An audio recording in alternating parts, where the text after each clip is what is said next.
एक पंडित जी थे, उनका नाम था सज्जन प्रसाद। वे सज्जन और सदाचारी तो थे ही और ईश्वर भक्त भी थे। प्रतिदिन पूजा समाप्त करने के बाद वे जोर से शंख बजाते। उनकी आवाज़ सुनकर पड़ोस का गधा अपने ही किसी भाई बंधु की आवाज़ समझकर रेंकने लगता। उसकी आवाज़ सुनकर पंडित जी प्रसन्न होते, यह सोचते कि ज़रूर यह गधा कोई पूर्व जन्म में भक्त रहा होगा, तभी मेरा साथ देता है।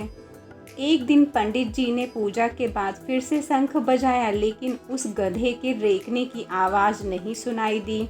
तो पंडित जी को चिंता हुई। पंडित जी ने जाके पता लगाया तो मालूम हुआ गधा तो मर गया है।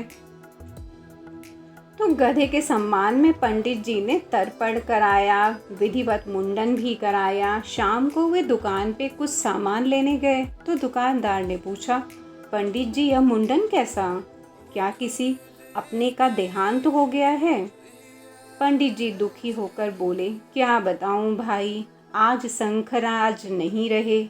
बस शंखराज शब्द सुनते ही वह दुकानदार भी पंडित जी के दुख में शामिल हो गया। उसे लगा कि ज़रूर किसी महत्वपूर्ण व्यक्ति का देहांत हो गया होगा।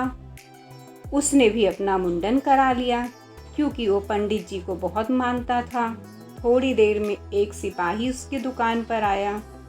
उसने दुकानदार से पूछा कि भाई क्या हुआ, तुमने क्यों मुंडन करवाया? उसने सब बात बता दी। यह सुनकर सिपाही ने भी अपना सिर मुंडवा लिया। देखते देखते समाचार पूरे नगर में फैल गया। अनेकों ने सिर मुंडवा लिया। जब राजा तक यह बात पहुंची, तब राजा भी इस घटना को जानना चाहते थे।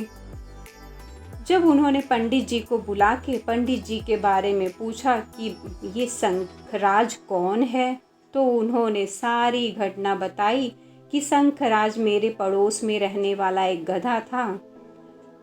अब सबके चेहरे शर्म से झुक गए। राजा बोले, समाज में अंधविश्वास इसी प्रकार फैलता है कि हम कुछ जानना नहीं चाहते, बस एक दूसरे की बातों को सुन के आगे फैलाते रहते हैं, जबकि धर्म सत्य की प्रतिष्ठा के लिए है, परंपराएं निभाने के लिए नहीं।